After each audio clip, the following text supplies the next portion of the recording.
I'm Michael Zenga from Danvers, Massachusetts. That's a town whose band Mr. Buffett so generously sent to the Rose Bowl parade last year, so you're a very popular guy in my town. Good morning, Mr. Buffett and Mr. Munger. Mr. Buffett, I wanted to ask you this question last week when I ran into you after Gillette's annual meeting, but I choked. So now there's no pressure, here goes.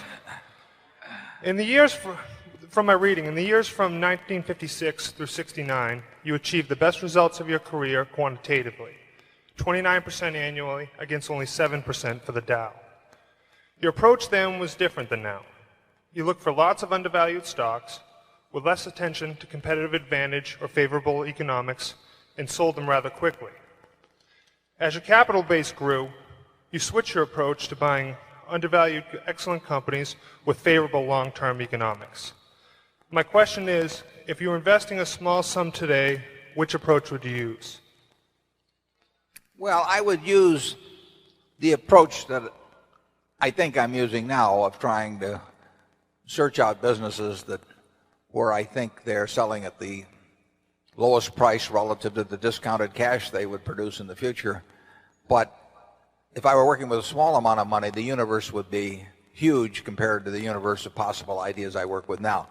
You mentioned that 56 to 69 was the best period. Actually, my best period was before that. It was from right after I met Ben Graham in early 1951.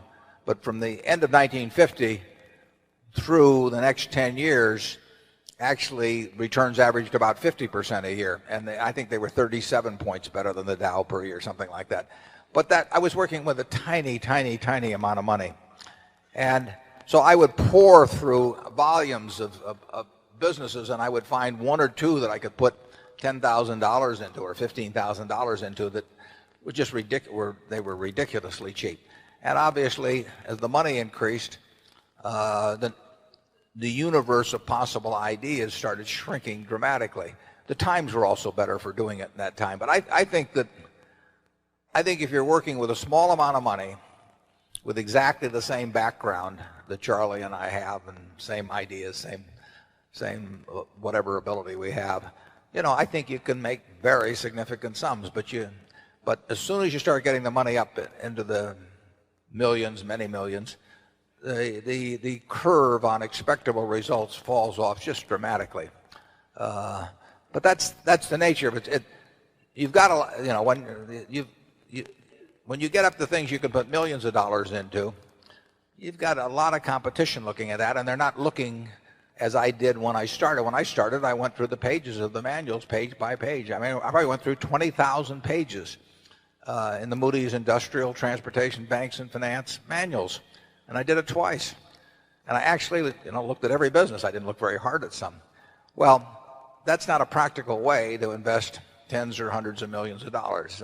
So I would say if you're working with a small sum of money and you're really interested in the business and willing to do the work, you will find something. If you were, there's no question about it in my mind. You will find some things that promise very large returns compared to what we will be able to deliver with large sums of money.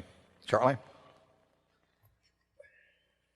Well, yeah, I think that's right. A brilliant man who can't get any money from other people and is working with a very small sum probably should work in very obscure stocks, searching out unusual, mispriced opportunities.